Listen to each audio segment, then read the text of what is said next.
तो अभी आप देख रहे हैं, हमने जैसे लास्ट क्लास में स्लीव एंड क्वार्टर की असेंबली की थी, तो उसी का सेकंड पार्ट हम कर रहे हैं, जो कि disassembly of sleeve and quarter है।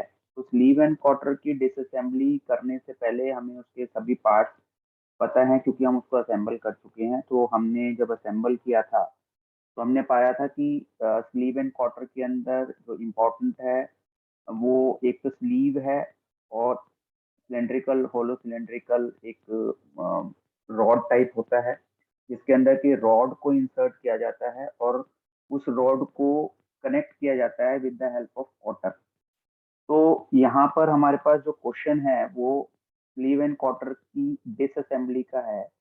तो स्लीव एंड क्वार्टर की डिसअसेंबली में अगर हम देखें तो क्वेश्चन जो है वो बेसिकली हमें जो बनाना है वो स्लीव का front view, lower half in section, ध्यान से देखिएगा, लोअर हाफ इन सेक्शन करना है, और उसका राइट हैंड साइड व्यू बनाना है। जब राइट हैंड साइड व्यू बोलते हैं तो फ्रंट व्यू के लेफ्ट में बनेगा, ये हमें पता है। रॉड बी बनानी है। रॉड बी अगर आप देखें तो रॉड बी हमारे पास इस तरफ, ये राइट हैंड साइड पे रॉड बी है। तो जो रॉड बी को हम जब बना रहे हैं तो रॉड बी को इसी पोजीशन में रखना है हमने। मींस उसका जो ये कन्वेंशन है वो राइट हैंड साइड पे चला जाएगा, और जो इसका ये टेपर्ड जो एरिया है वो हमारे लेफ्ट हैंड साइड पे रहेगा, एज इट इज रहेगी रॉड। और इसका हमें front view, lower half in section बनाना है, टॉप व्यू बनाना है, and left hand side view भी बनाना है। ठीक है। इसके अलावा क्वार्टर का front view and top view बनाना है। तो हम रॉड बी के ये तीनों व्यूज ना बना के सिर्फ हम lower half in section front view बनाएंगे और लेफ्ट हैंड साइड व्यू बनाएंगे इसके अंदर। स्लीव का front view, lower half in section और राइट हैंड साइड व्यू, ये दोनों बनाएंगे। क्वार्टर का front view and top view ये हम बनाएंगे इसके अंदर। बनाने से पहले हमें इसकी डायमेंशन देख लेनी है। स्लीव की अगर टोटल लेंथ देखना चाहते हो तो यहाँ पे इधर हाफ में 90 और इधर हाफ में 90, यानी कि स्लीव 180 की लेंथ है और इसका जो डायमीटर है वो 50 है। यानी कि जो स्लीव की हाइट रहेगी रेक्टेंगल की वो 50, तो जो हमारा रेक्टेंगल बनेगा वो 50 बाय 180 का, या 180 बाय 50 का हमारा एक रेक्टेंगल बनेगा फ्रंट व्यू के अंदर। लोअर हाफ इन सेक्शन होने हैं तो ये जो हमारी हिडन लाइन लोअर हाफ में हॉरिजॉन्टल दिखाई दे रही है ये कॉन्टिन्यूस हो जाएगी। कॉन्टिन्यूस होने के साथ साथ जो हमारा ये जो क्वार्टर का जो होल है ये हमें रेक्टेंगल इसके अंदर नजर आएगा, इधर वाला रेक्टेंगल भी इसके अंदर नजर आएगा। तो ये रेक्टेंगल, हमारे दो रेक्टेंगल बनेंगे और हैचिंग एरिया आएगा इधर। ये हमारा स्लीव का फ्रंट व्यू बनेगा। जब हम इसके साइड व्यू में जाएंगे तो हमारे दो कंसेंट्रिक सर्कल्स प्लस क्वार्टर का जो ये होलो, जहाँ पे क्वार्टर इंसर्ट होना है वो वाले एरिया का हिडन लाइंस हमें वहां पर नजर आएंगी। तो इसको जब हम बनाएंगे तो इसके अंदर हमारे हम समझेंगे कि यहाँ पर मैं थोड़ा सा अंदाजा दे रहा हूँ आपको, और अब देखते हैं हम बनाएंगे इसको किस तरह से प्रोसीड करेंगे।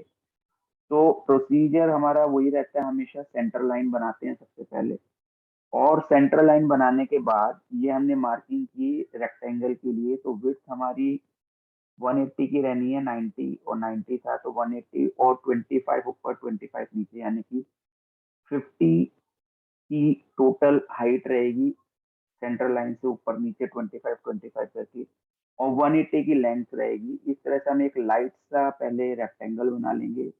फिर इसके चारों कॉर्नर्स को इरेज करेंगे, क्योंकि कॉर्नर्स इसके राउंड शेप के होते हैं। फिर हम इनको राउंड करेंगे, और चारों कॉर्नर को राउंड करने के बाद हम फिर इसके रेक्टेंगल को, जो कि बनेगा हमारा हॉरिजॉन्टल और वर्टिकल लाइंस, इसकी उसको हम एच बी पेंसिल से डार्क कर देंगे।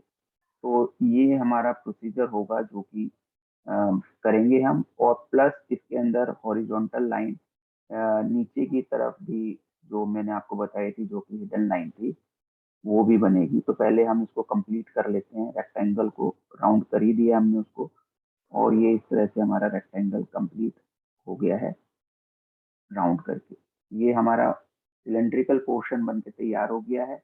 और इसकी हम डायमेंशन को भी, जैसा कि हमने यूजुअली आप देखते ही हो कि डायमेंशन साथ ही साथ कर दी जाती है। बाकी आप करना चाहो तो बाद में भी कर सकते हो डायमेंशन को, क्योंकि डायमेंशन के मार्क्स होते हैं, तो डायमेंशन को हमें छोड़ना नहीं है। डायमेंशन को साथ साथ करते रहोगे तो फिगर के साथ ही वो चीज़ कंप्लीट हो जाएगी। अब ये वो हिडन लाइन है जो कि हमें हॉरिजॉन्टल हिडन लाइन जो कि कॉन्टिन्यूस नजर आएगी। उसकी जो सेंट्रल लाइन से डिस्टेंस है वो 16 का है। 16 का क्यों है? क्योंकि जो रॉड है हमारा वो 32 डायामीटर की है जो इंसर्ट होनी है, तो इसलिए उसका जो होलो सिलेंड्रिकल पोर्शन है वो 16 यानी कि 32 mm के इक्विवेलेंट होगा। अब हम यहाँ से इसका सर्कल, जो आउटर सर्कल है वो बनाया हमने 50 वाला, और इसी तरह से हम 32 वाला यानी कि 16 mm का रेडियस लेकर 32 का रेडियस 32 डायमीटर का सर्कल बना देंगे। कंसेंट्रिक सर्कल जब बन गए तो अब क्वार्टर की जो विड्थ थी, क्वार्टर की विड्थ यहाँ पर 7 की है, तो 7 सेंटीमीटर के गैप पर हमने हिडन लाइन दिखा दी जो क्वार्टर के होल को दिखाएगी। तो अब ये साइड व्यू का डायमेंशनिंग भी साथ साथ कर रहे हैं हम। इसमें मेन डायमेंशनिंग तो हमारी दोनों सर्कल्स की होनी है, और प्लस जो क्वार्टर की विड्थ है उसकी डायमेंशनिंग होनी है। तो इसलिए ये तो हमारा एक तरह से कंप्लीट ही हो गया है साइड व्यूज का। तो ये 7 हो गया है। एरो हेड्स लगा के हमने स्मॉलर सर्कल का भी डायमीटर लिख दिया, और बड़े वाले सर्कल के एरो हेड्स लगा के डायमीटर 50 यहाँ पे लिख दिया। तो इस तरह से हमारा साइड व्यू कंप्लीट हो गया है। अब थोड़ा सा जो रह गया वो कटिंग प्लेन दिखाना है। कटिंग प्लेन के मार्क्स होते हैं, हाफ मार्क्स होते हैं हर डायग्राम के अंदर। तो हम कटिंग प्लेन को दिखाएंगे इस तरह से। आपको पता ही है कटिंग प्लेन हमने 11th में सीखा था कैसे बनाते हैं। अब हम इसके साइड में जाकर पहले क्वार्टर को बनाएंगे। क्वार्टर की जो लेंथ थी टोटल वो 80 थी, तो 40 ऊपर एंड 40 नीचे। तो ये हमने 80 की, और ऊपर की जो विड्थ थी वो 34 थी, और नीचे की 30, और इस तरह से ये टेपर भी हो जाएगा। अब हम इसको राउंड करेंगे। राउंड करने के लिए हमने खोला उसको और कट लगा के सेंटर लिया और उसको मिला के हमने इसको राउंड कर दिया। ऐसे ही नीचे भी हमने जितना डायमीटर उसका बन रहा है, जितनी लेंथ उसकी बन रही है, उसका बाइसेक्टर करके और उसके क्वार्टर को इधर से भी राउंड कर दिया हमने। अब क्वार्टर की डायमेंशनिंग कर देंगे नीचे की तरफ, ऊपर वाली विड्थ को, और इसकी जो टोटल लेंथ होने वाली है उसकी भी हम इसकी डायमेंशनिंग साथ ही साथ कर देंगे। तो ये क्वार्टर का फ्रंट व्यू बन के आपके सामने तैयार हो जाएगा। ये डायमेंशनिंग के लिए एरो हेड्स लगा दिए। तो हमने क्या पाया कि जब हम डायमेंशन भी साथ साथ कर देते हैं तो हमारा काम थोड़ा आसान होता चला जाता है, और उसके अंदर फिर हमारे को एक वो नहीं रहता, घबराहट नहीं होती कि अब ये मेरा काम रहता है। तो ये 40 40 34 और 30 का हमने उसके अंदर बना दिया है। अब ये क्वार्टर की जो डायमेंशन थी, एक्सट्रीम वाली डायमेंशन, वहां पर मार्क करके नीचे रेक्टेंगल पोर्शन को जो कंप्लीट करना है वो हमने यहाँ पे स्टार्ट कर दिया है। अभी इसको करने का तरीका है थोड़ा सा, सेंटर से इसकी विड्थ लेंगे। देखिए सेंटर में 32 है ये, तो 32 का मार्क यहाँ पे किया हमने, और मार्क करने के बाद बेसिकली 3 mm का हमें छोड़ना होता है। अगर आपने असेंबली की होगी तो हमने देखा था एक गैप ऑफ 3 mm रहता है। तो 32 प्लस 3, 35 का ये गैप रहेगा हमारा, और इसकी भी डायमेंशनिंग साथ ही साथ हम करते चले जाएंगे। ये डायमेंशनिंग के लिए ओब्लिक स्ट्रोक्स लगा रहे हैं।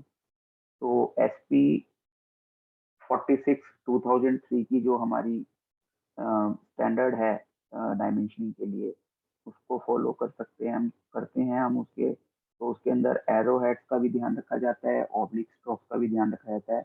तो ये 35 क्यों आया है ये आपको समझा देता हूँ कि 32 तो हमारी विड्थ थी, ठीक है, प्लस 3 का जो हमारा गैप रहता है इसके अंदर, जब ये तो 32 था, और जो हमारा गैप रहता है वो +3 रहता है।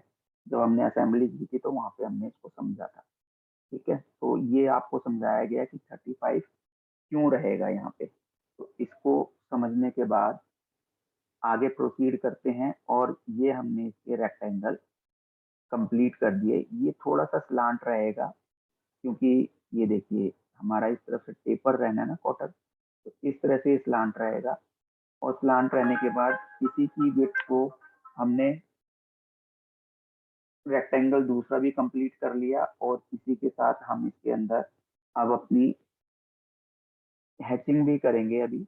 और हैचिंग करने के बाद ये मेरा front view of the sleeve complete हो जाएगा।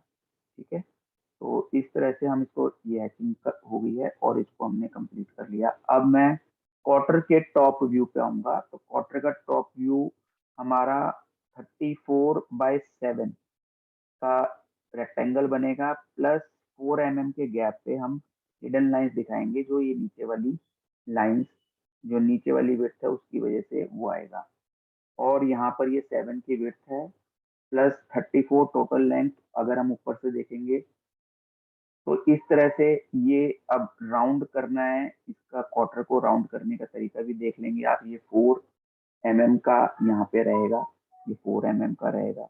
तो इसको भी हमने ये राउंड किया, ऐसे ऊपर भी हमने इसको राउंड कर दिया। तो इस तरह से जब हम क्वार्टर को ऊपर से देखते हैं तो टॉप व्यू हमारा इसका इस तरह से बनता है। अब हम आते हैं जो कि रॉड बी, जो रॉड बी का हम फ्रंट व्यू बनाएंगे, जिसके अंदर लोअर हाफ इंसेक्शन करना है। तो रॉड बी जो है वो 32 डायमीटर की थी, और जो उसका टेपर एंड था उसका 2 mm की गैप था, प्लस 28 का डायमीटर वहां पे आ रहा था हमारा नजर। तो 2 mm के गैप के बाद दो वर्टिकल लाइंस बनाई, जिसमें एक हमारा 28 और एक 32। और फिर हमने जो रॉड की टोटल लेंथ थी उसको लिया, और लेने के बाद इसका रेक्टेंगल कंप्लीट कर दिया। अब हम यहाँ पर इसके अंदर जो डायमेंशनिंग के अलावा जो हम करेंगे बेसिकली, वो क्वार्टर के लिए हम जो होल दिखाने हैं इसके अंदर भी वो दिखाएंगे। क्वार्टर के लिए अभी ये डायमेंशनिंग का ही पार्ट चल रहा है, जो कि अगर आप मेन फिगर से उठाएंगे ये सारी डायमेंशन जो हमारी असेंबल्ड व्यू में थी, तो ये अगर आप देखेंगे वहां पर, तो ये सारे डायमीटर आपके पास वहां पे मिलेंगे। ये 37 का डिस्टेंस था, ये 63 का था, और ये 28 का जो मैंने बताया कि जो टेपर होने के बाद डायमीटर रह जाएगा। अब यहाँ पे ये क्वार्टर की जो रेक्टेंगल है वो नजर आएगा हमारा। ये क्वार्टर के लिए गैप आ गया इसके अंदर, और इसको भी ऑब्लिक स्ट्रोक से वो दिखा रही है हम इसके अंदर कि कितना गैप है। ये अगेन 35 जैसा कि हमने उधर देखा था, और ये कन्वेंशन करके इसकी हैचिंग कर दी हमने इसके अंदर। तो ये लोअर हाफ इन सेक्शन हो गया है रॉड का, और ये हमारा रॉड का फ्रंट व्यू लगभग कंप्लीट हो गया है। अभी इसके अंदर बस हमें कन्वेंशन बनानी है, जो कि साइड में अभी हमारी कन्वेंशन बनेगी। और वो कन्वेंशन का जो डायमीटर था वो 24 का था। तो 24 पे 12 ऊपर और 12 नीचे मार्क करके थोड़ा सा और इसको राउंड कर देंगे इस तरह से, ऊपर भी और नीचे भी। और फिर क्योंकि रॉड की लेंथ कुछ भी हो सकती है, तो हमें कन्वेंशन इसके ऊपर बनाना है। ये हम कन्वेंशन कर देंगे, और यहाँ पे डायमेंशन की लाइन भी थोड़ा सा आगे निकाल देंगे ताकि डायमेंशन हमारी हो जाए। तो ये कन्वेंशन को भी हमें हैचिंग करनी है। ये 24 का डायमीटर आ जाएगा यहाँ पे। और ये हमने जो कन्वेंशन के अंदर जो हैचिंग की है, क्योंकि कटिंग ये भी सेक्शन पार्ट होता है। अब हम इसके लेफ्ट हैंड साइड व्यू पे जाएंगे, तो यहाँ पे हमारे कंसेंट्रिक सर्कल्स बनेंगे 3। एक रेडियस 32 का, और सॉरी डायमीटर 32 का, एक डायमीटर 28 का कॉन्टिन्यूस सर्कल है। और ये जो 24 वाला है ये हिडन रह जाएगा हमारा, क्योंकि जब हम लेफ्ट हैंड साइड से देखेंगे तो ये हिडन व्यू में चला जाएगा, तो दिस विल बिकम हिडन। अब इसके अंदर हम क्वार्टर की हिडन लाइंस भी बनाएंगे। जो क्वार्टर का स्पेस है उसके लिए भी हिडन लाइन बनाएंगे, जो कि 7 mm की विड्थ है। तो 7 mm की विड्थ यानी कि सेंट्रल लाइन से 3.5 राइट हैंड साइड और 3.5 लेफ्ट हैंड साइड पे जाकर हम इसकी क्वार्टर की जो गैप है वो दिखा देंगे। अब ये डायमेंशनिंग का पार्ट है हमारा, जो डायमेंशन हम करेंगे। तो ये बड़े सर्कल की जो हमारा है डायमीटर 32 का, ये स्मॉलर सर्कल जो होगा वो डायमीटर 28 का, और जो स्मॉलेस्ट है वो हमारा डायमीटर 24 का हो जाएगा। ये कटिंग प्लेन बना रहे हैं हम। कटिंग प्लेन थोड़ा सा ये बी बी डैश या ए डैश जो भी आपको लिखना है वो यहाँ पे हम लिख देंगे। तो हमने यहाँ पे जो यूज किया है वो बी बी डैश किया है, जो कि इसकी कन्वेंशन होती है। इसकी विड्थ भी हमने दिखा दी, ये 7 mm का है, तो एरो हेड साइड में लगा के 7 mm। और अब ये प्रोजेक्शन सिंबल बना रहे हैं, स्केल यूज हमने लिख दिया है देखिए इसके अंदर, और प्रोजेक्शन सिंबल भी हम बना रहे हैं। तो अगर आप ध्यान से देखेंगे तो स्लीव एंड क्वार्टर की जो डिसअसेंबली है वो भी आसान है, बट डायग्राम हमारे बहुत ज्यादा हो जाते हैं। तो आप लोगों को अगर समझ आ गया है तो बहुत अच्छा है, और इस वीडियो को देखेंगे, अगर कुछ चीज समझ में नहीं आए तो उसको रिपीट करके देख लें आप। तो ये हमारी तरफ से स्लीव एंड क्वार्टर की डिसअसेंबली खत्म हो गई यहाँ पे। और किसी बच्चे को कोई चीज समझ ना आए तो वो मेरे से पूछ सकता है अब। और मैं वीडियो को स्टॉप कर देता हूँ और आप मुझसे अपनी प्रॉब्लम्स को